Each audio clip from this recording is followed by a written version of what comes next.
পরিষদের সভাপতি নুরুল হক নূর সহ আরো কয়েকজনের নামে মামলা হয়েছে। সেই মামলার প্রতিবাদে আজকের আমাদের এই সংবাদ সম্মেলন। আমাদের আজকের এই সংবাদ সম্মেলনে উপস্থিত আছেন গণ অধিকার পরিষদের সিনিয়র সহ সভাপতি ফারুক হাসান, গণ অধিকার পরিষদের উচ্চতর পরিষদ সদস্য আবু হানিফ, শহীদুল ইসলাম তাহিম, গণ অধিকার পরিষদ ঢাকা বিভাগীয় সাংগঠনিক সম্পাদক তোফাজ্জল হোসেন, গণ অধিকার পরিষদ যুগ্ম সাধারণ সম্পাদক জিলু খান এবং গণ অধিকার পরিষদের ক্রিয়া সম্পাদক ইলিয়াস মিয়া। এই মুহূর্তে আপনাদের সামনে বক্তব্য রাখবেন গণ অধিকার পরিষদের উচ্চতর পরিষদ সদস্য আবু হানিফ।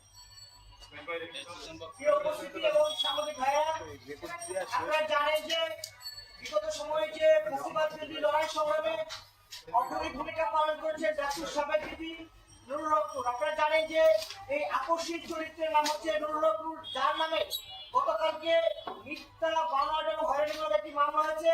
আমরা সেই মামলার তীব্র নিন্দা এবং প্রতিবাদ জানাই। আমরা ধারণা করছি যে সেই মামলায় যে দুজন বাদী হয়েছেন তারা দুজন হচ্ছে বৈষম্যবিরোধী ছাত্র আন্দোলনের নেতৃবৃন্দ। আপনারা একটি বিষয় অবগত আছেন, বৈষম্যবিরোধী ছাত্র আন্দোলনের সাবেক আহ্বায়ক জনাব হাসনাত আব্দুল্লাহর একটি পোস্টকে কেন্দ্র করে, যে পোস্টকে মূলত সেনাবাহিনীকে উদ্দেশ্য করে দেওয়া হয়েছিল, যে পোস্টকে কেন্দ্র করে দেশের নানা ধরনের আলোচনা সমালোচনা হচ্ছে, সেই জায়গা থেকে আমাদের দলের অবস্থান সেনাবাহিনীর পক্ষে। আপনারা জানেন যে সেনাবাহিনী যে কোনো দুর্যোগে জনগণের পক্ষে ছিল, সেনাবাহিনীর পক্ষে অবস্থান নেওয়ার কারণে আমাদের ডাকসুর সাবেক বিপি নুরুল নূর যিনি সেনাবাহিনীর পক্ষে বক্তব্য দিয়েছেন, যার ফলশ্রুতিতে আমাদের আশঙ্কা যে হাসনাত আব্দুল্লাহর নির্দেশে এই বৈষম্যবিরোধী ছাত্র আন্দোলন যে দুটি মামলা করছে সেটির ইন্ধনদাতা হচ্ছে হাসনাত আব্দুল্লাহ। তার ইন্ধনে মূলত নুরুল হক নূরকে জড়িয়ে খুলনায় যে মামলাটি হয়েছে, আমরা সেই মামলার তীব্র নিন্দা এবং প্রতিবাদ জানাই।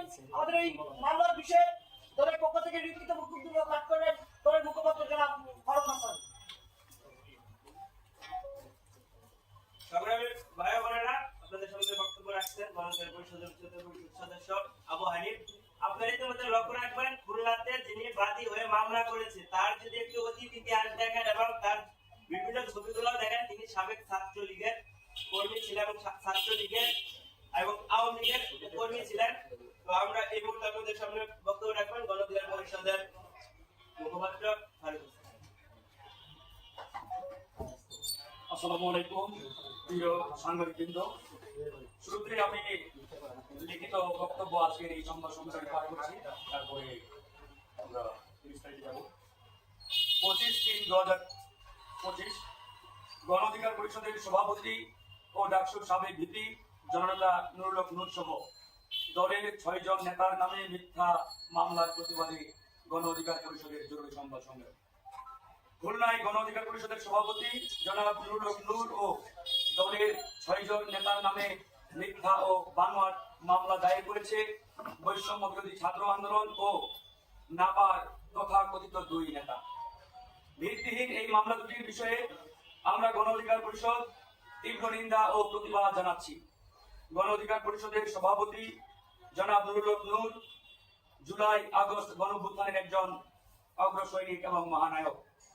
ইতিমধ্যে আপনারা জানেন, বিগত এই আন্দোলনের একজন ফ্রন্ট লাইন সৈনিক হিসাবে নেতৃত্ব দেওয়ার কারণে তৎকালীন ফ্যাসিস্ট খনি স্বৈরাচার শেখ হাসিনার সরকার তাকে নির্দয়ভাবে গ্রেফতার করে নির্মম নির্যাতন করেছিল। সেই নির্যাতনের ভিডিও চিত্র তৎকালীন সময়ে আপনারা গণমাধ্যমে দেখেছেন, মিডিয়ার কল্যাণে সারা দেশের জনগণ দেখেছে। এই নির্দয় নির্যাতন করে গণ অধিকার পরিষদের সভাপতি জনাব নুরুল হক নূরকে দমানোর চেষ্টা করা হয়েছিল।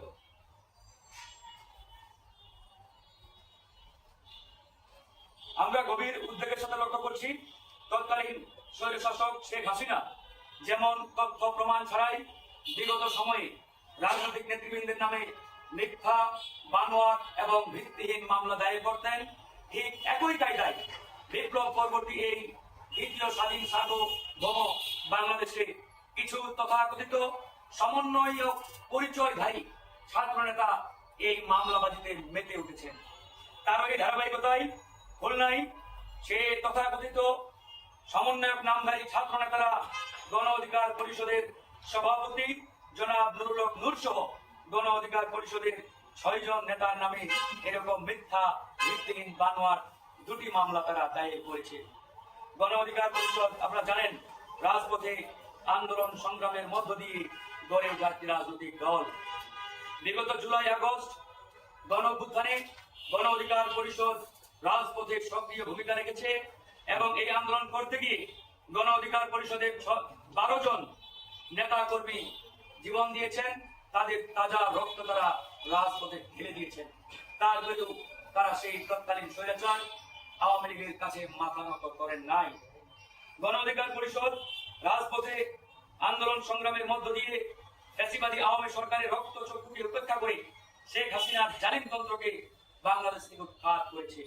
সুতরাং বিপ্লব পরবর্তী এই বাংলাদেশে শেখ হাসিনার মডেল অনুসরণ করে কেউ যদি মামলাবাজি শুরু করে আমরা গণ অধিকার পরিষদ তা কখনোই বরদাস্ত করব না। আমরা গণ অধিকার পরিষদ জনাব ভিপি নুরুল হক নূর সহ 6 জনের বিরুদ্ধে যে 2টো মিথ্যা এবং বানোয়াট মামলা ইতিমধ্যে দায়ের করা হয়েছে সেই 2টো মামলা অনতি বিলম্বে প্রত্যাহারের আহ্বান জানাচ্ছি।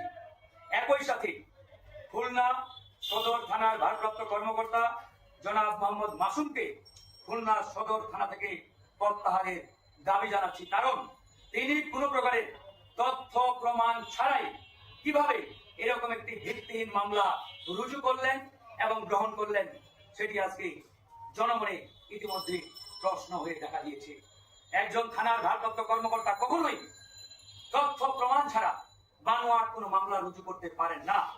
যখন যে 2 জন তথাকথিত সমন্বয়ক পরিচয়ধারী ছাত্র নেতা মামলা দায়ের করতে গেলেন, তিনি কি ন্যূনতম এই মামলা দুটো নেওয়ার আগে অনুসন্ধান করার প্রয়োজনীয়তা বোধ করলেন না যে আসলেই এই 2টো মামলা সঠিক নাকি বেঠিক? যে অভিযোগগুলোর ভিত্তিতে তারা মামলা দায়ের করার জন্য থানায় উপস্থিত হয়েছিলেন তা তদন্ত না করা সত্ত্বেও তিনি অন্তত অনুসন্ধান করতে পারতেন অভিযোগের সত্যতা যাচাই করার জন্য। কিন্তু ন্যূনতম অনুসন্ধান না করে এরকম ভিত্তিহীন অভিযোগের ভিত্তিতে 2টো মামলা এই সদর থানার ভারপ্রাপ্ত কর্মকর্তা কিভাবে নিলেন তা ইতিমধ্যে জনগণের কাছে একটি বিস্ময় হয়ে দেখা দিয়েছে।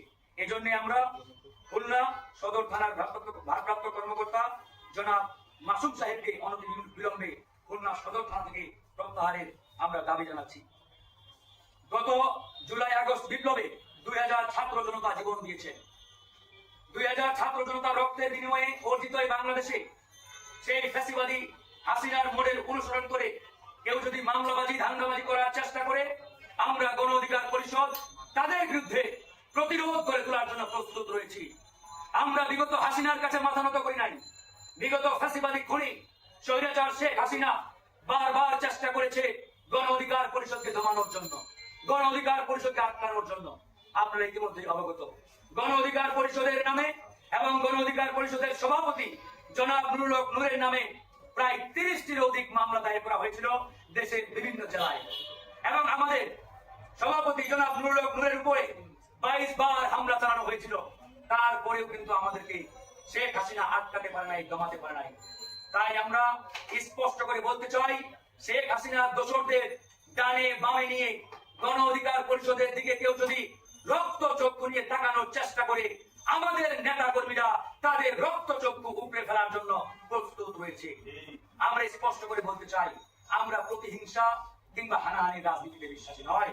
প্রিয় বন্ধুগণ, শেখ হাসিনার সরকার অসংখ্যবার হামলা চালিয়েছে, কিন্তু আমাদের নেতা কর্মীরা পাল্টা আক্রমণ চালান নাই। অন্তত পক্ষে প্রতিরোধ করার মতো সক্ষমতা গণ অধিকার পরিষদের বিগত 4-5 বছর আগেই তৈরি হয়েছে। তারপরেও আমরা শেখ হাসিনার সেই দুঃশাসনকালে আমরা কিন্তু তার উপরে পাল্টা আক্রমণ চালাই নাই। কারণ বিগত 54 বছরের যে রাজনৈতিক সংস্কৃতি, যে রাজনৈতিক ইতিহাস, যে প্রতিহিংসার রাজনীতি, হানাহানির রাজনীতি, মারামারি রাজনীতি, কাটাকাটির রাজনীতি, আমরা এখান থেকে বেরিয়ে একটি সুন্দর আমরা সহনশীলতার রাজনীতি প্রতিষ্ঠার লক্ষ্যে কিন্তু এই জুলাই আগস্ট বিপ্লব করেছি। এই বিপ্লবে অসংখ্য মানুষ জীবন দিয়েছে। এই বিপ্লব পরবর্তী সময়ে আজকে যদি একই কায়দায় হানাহানি, কাটাকাটি, মারামারি, প্রতিহিংসা দেখতে হয় তাহলে এর চাইতে কষ্টদায়ক আর কিছু থাকতে পারে না। আজকে যারা এই বিপ্লবের অন্যতম দাবিদার বলে নিজেদেরকে দাবি করছেন। আজকে তারা এই বিপ্লবের স্পিরিটকে কতটুকু ধারণ করেন তা ইতিমধ্যে জনগণের সামনে পরিষ্কার। আজকে যখন তথাকথিত এই সকল ছাত্র নেতারা বাংলাদেশের স্বাধীনতা সার্বভৌমত্বের অতন্ত্র প্রহরী, যাদেরকে আমরা সার্বভৌমত্বের দায়িত্ব দিয়েছি, বাংলাদেশের অন্যতম একটি প্রতিষ্ঠান সেনাবাহিনীর বিরুদ্ধে এরকম মুখরোচক বানোয়াট তথ্য ছড়িয়ে সেনাবাহিনীকে জনগণের মুখোমুখি দাঁড় করানোর চেষ্টা করে, এখান থেকে বুঝতে বাকি থাকে না তারা ভিন্ন কোনো এজেন্ডা বাস্তবায়নে এই সকল মুখরোচক গল্প ছড়িয়ে জনগণের সামনে সেনাবাহিনীকে দাঁড় করানোর চেষ্টা করছে। প্রথমে তারা স্পষ্ট করে উল্লেখ করলো সেনাবাহিনী নাকি তাদেরকে আমন্ত্রণ জানিয়েছিলেন, কোথায়? ক্যান্টনমেন্টের বৈঠকে। আমরা সেদিনেই তাদের এই বক্তব্যে রহস্য এবং সন্দেহের গন্ধ পেয়েছিলাম। আমরা সেদিনে গণ অধিকার পরিষদের পক্ষ থেকে বলেছিলাম আমাদের সুস্পষ্ট অবস্থান বাংলাদেশ সেনাবাহিনীর পক্ষে। এটা নিয়ে শোরগোল পড়ে গেল। বাংলাদেশের আম পাবলিক, যারা রাজনীতির ভিতরের অনেক কিছুই বোঝার চেষ্টা করেন না কিংবা বোঝার সুযোগ থাকে না, তারা বীর বাহাদুর, বীর স্যালুট বলে বাহবা দেওয়া লাগলেন, বাহবা দিলেন। আমাদেরও বাহবা দিতে কোনো আপত্তি ছিল না, যদি তারা সঠিক এবং সত্য নিউজ জনগণের সামনে হাজির করতেন, আমরাও স্যালুট দিতাম, বাহবা দিতাম। এরপর দিনে আমরা দেখলাম তার এই সতীর্থ সার্জিস হাসনাতের সেই স্টেটমেন্টের বিরুদ্ধে দাঁড়ালেন এবং বললেন হাসনাত সেনাবাহিনী নিয়ে যে স্টেটমেন্ট দিয়েছেন এটি সত্য নয়, এটি পুরোপুরি সত্য নয়। ঠিক তার কয়েক ঘন্টা পরে তাদের আরেক সতীর্থ জনাব হান্নান মাসুদ, তিনি একবার পরিষ্কার করে স্টেটমেন্ট দিলেন হাসনাত এবং সার্জিস তাদের দুইজনের একজন মিথ্যা বলেছে। তার মানে তারা যে একজন মিথ্যা বলেছে, সেনাবাহিনীকে জনগণের সামনে বা জনগণের মুখোমুখি দাঁড় করিয়ে দেওয়ার জন্য একটি গোপন এজেন্ডা বাস্তবায়নে কাজ করেছেন, এটি কিন্তু হান্নান মাসুদ স্পষ্ট করে জনগণের সামনে পরিষ্কার করে দিয়েছেন।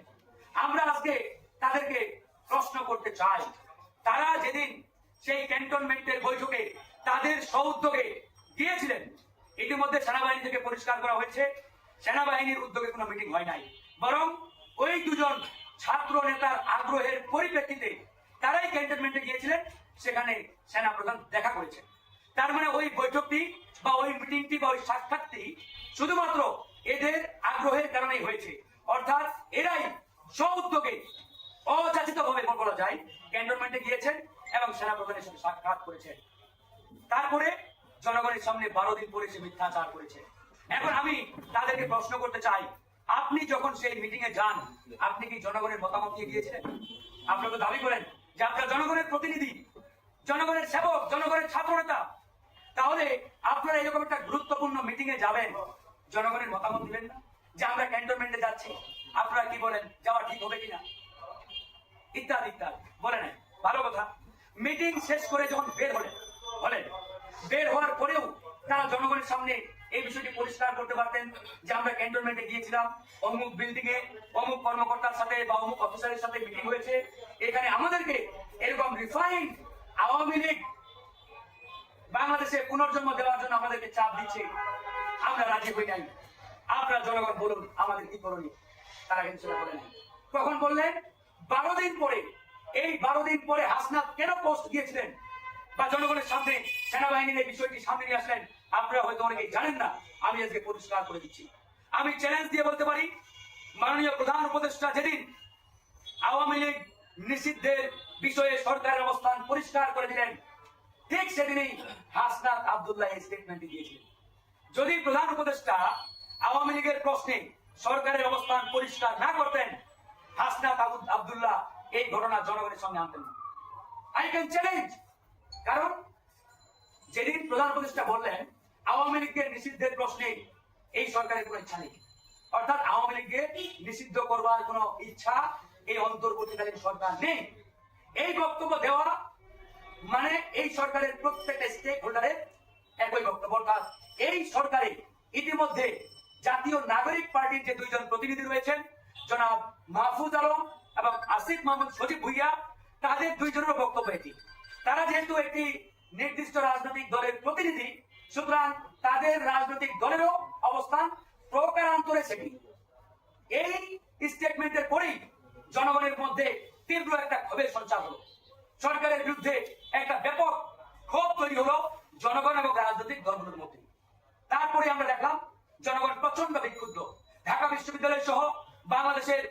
বিভিন্ন পাবলিক বিশ্ববিদ্যালয় কলেজের শিক্ষার্থীরা ক্ষুব্ধ হয়ে রাতেই আপনারা দেখেছেন বিক্ষোভ করেছেন, মিছিল করেছে।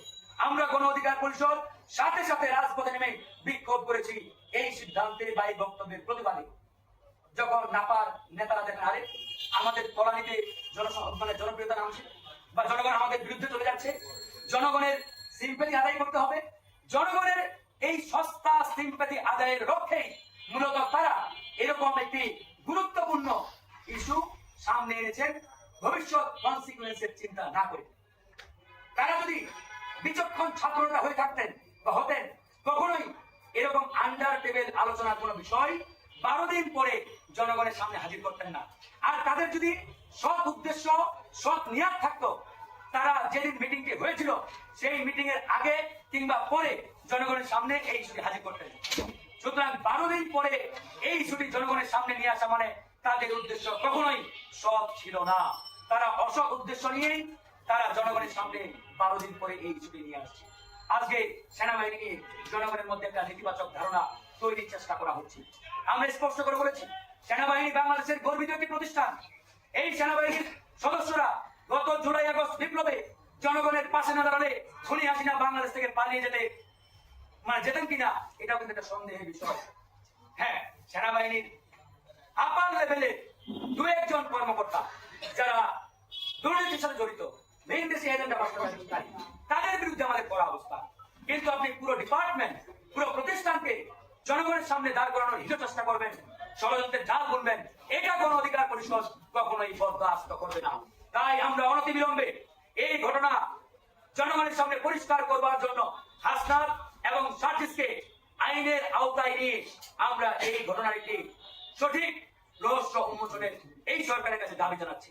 আসলে এই বৈঠকে কি আলোচনা হয়েছিল এবং তারা কেনই বা সৌদ্যোগে ক্যান্টনমেন্টের এই বৈঠকে গিয়েছিলেন এবং তারা কেনই বা 12 দিন পরে জনগণের সামনে এই ইস্যুটি তারা তুলে ধরলেন, তারা কেন মিটিং এর আগে কিংবা পরে এই ইস্যুটি জনগণের সামনে তুললেন না? নিশ্চয়ই এখানে কোনো না কোনো রহস্য রয়েছে। আমরা এই রহস্যের ভেদ ছিন্ন করে জনগণের সামনে সঠিক রহস্য উন্মোচনের লক্ষ্যে এই সরকারের কাছে পরিষ্কার ভাবে আহ্বান জানাচ্ছি, আপনারা ওই 2 জনকে আইনের হেফাজতে নিয়ে এই রহস্যের জাল জনগণের সামনে পরিষ্কার করুন।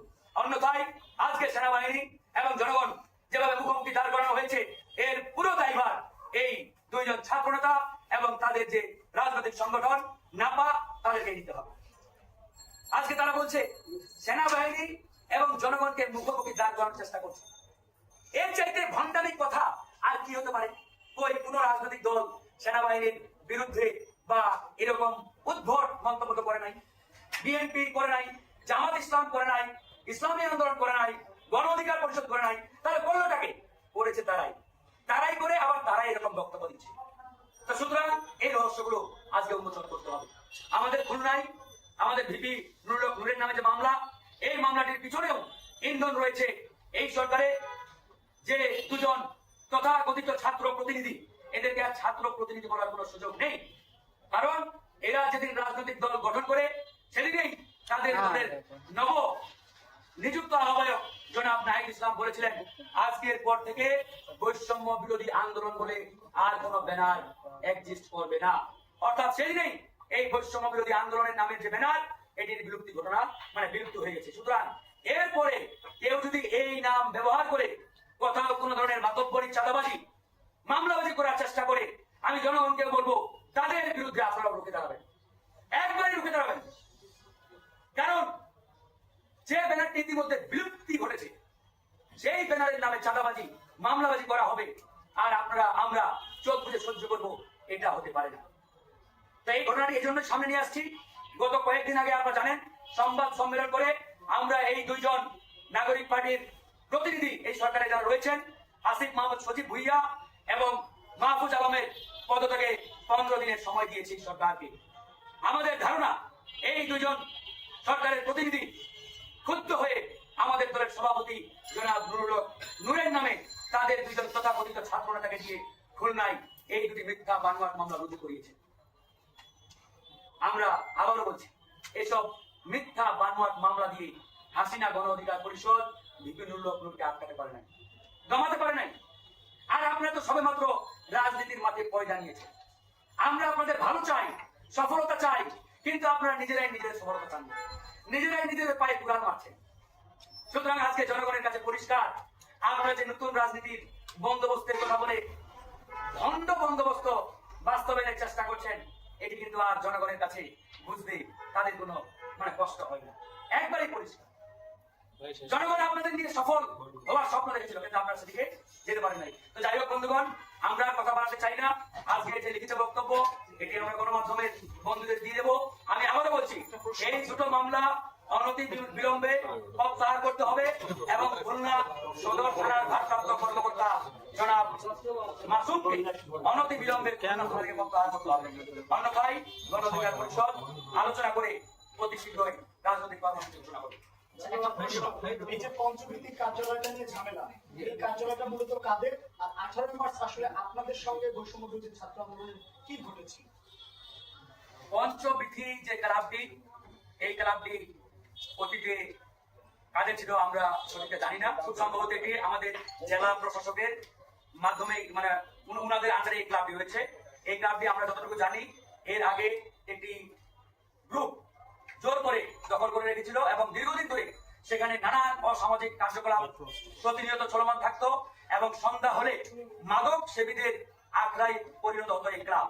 এবং এই কারণে ওই ক্লাবের চতুর্দিকে যে সকল বাসিন্দা বসবাস করেন, তারা দীর্ঘদিন ধরে এই নানান অসামাজিক কার্যকলাপ এবং মাদকাসেবীদের এইসব উৎপাতের কারণে প্রচন্ড রকম তারা বিরক্ত ছিলেন এবং তারা অতিষ্ঠ ছিলেন। এই কারণে মূলত এলাকাবাসী গণ অধিকার পরিষদের নেতৃবৃন্দের সাথে যোগাযোগ করেছিলেন যে ভাই, আমাদের এই ক্লাবটির কারণে আমরা আসলে আশপাশে মাদকের গন্ধে আমরা টিকতে পারছি না। এখানে সন্ধ্যা হলে বিভিন্ন এলাকা থেকে মাদক সেবীরা এসে গাঁজা, মদ, ইয়াবা সহ নানান মাদক সেবন করে আশপাশে মানুষজন চলাচল করতে পারে না এবং এখানে আরো নানান অসামাজিক কার্যকলাপ হয়। তা আপনারা দেখেন এই বিষয়টি, যেহেতু আপনারা এই বিপ্লবে বলিষ্ঠ ভূমিকা রেখেছেন, অগ্রসৈনিক ছিলেন, আপনারা দেখেন আপনারা আমাদের এই উপকারটা করতে পারেন কিনা। যখন তৎ সংলগ্ন এলাকার জনগণ আমাদের স্থানীয় নেতৃবৃন্দের সাথে যোগাযোগ করেন, তখন আমাদের নেতৃবৃন্দরা খুলনা জেলা প্রশাসনের সাথে সাক্ষাৎ করে বলেন যে এই ঘটনা এবং পুরো পরিস্থিতি অবহিত করার পরে তারা বলেন যদি আপনারা অনুমতি দেন, আমরা এটাকে সংস্কার করে আমরা এখানে আমাদের সাংগঠনিক কার্যক্রম চালাতে পারি, যদি আপনারা এটাকে আমাদেরকে অনুমোদন দিয়ে লিখিতভাবে আপনারা দেন। জেলা প্রশাসকের মৌখিক অনুমতি সাপেক্ষে আমাদের নেতৃবৃন্দরা ওই পঞ্চমিতি ক্লাবে এসে সেটাকে পরিষ্কার পরিচ্ছন্ন করেন এবং সেখানে যে অসামাজিক কার্যকলাপ ইতিপূর্বে চলছিল সেগুলোকে একবারে উৎখাত করেন। মাদক সেবীদের যে নানান সেখানে উপকরণ ছিল এগুলোকে পরিষ্কার করে ওটাকে একটা সুন্দর পরিবেশে নিয়ে আসেন। এই কারণে আমাদের ওখানকার আশপাশের জনগণ তারা গণ অধিকার পরিষদের নেতা কর্মীদের বাহবা পর্যন্ত দিয়েছে যে ভাই, আপনাদের কারণে আজকের পর থেকে এই এলাকায় আমরা খুব শ্বাস ভরে নিঃশ্বাস নিতে পারছি।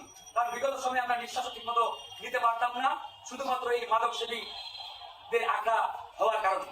তারপরে আমরা জানেন যে আমাদের জেলা প্রশাসক বরাবর স্থানীয় নেতৃবৃন্দরা কিন্তু ওই সময় লিখিত আবেদন জানিয়েছে যে অতি দ্রুত যাতে লিখিতভাবে এই ক্লাবটি আমাদেরকে দেওয়া হয় সাংগঠনিক কার্যক্রম পরিচালনার জন্য। আপনারা জানেন যে সরকারি কাজ কিছুটা সময়ের ব্যাপার, প্রসিডিং কিংবা প্রসেস হতে কিছুদিন সময় লাগে। সুতরাং এটা আন্ডার প্রসিডিং এর মধ্যে রয়েছে এবং জেলা প্রশাসনের মৌখিক অনুমতি সাপেক্ষে কিন্তু সেটা আমরা সংস্কার করেছি জনগণের মতামতের আলোকে এবং জনগণের ডিমান্ডের আলোকে। কিন্তু আজকে যে দুজন তথাকথিত সমন্বয়ক পরিষদের ছাত্র নেতা ভুইফোর অভিযোগের মাধ্যমে মামলাটি দিয়েছেন,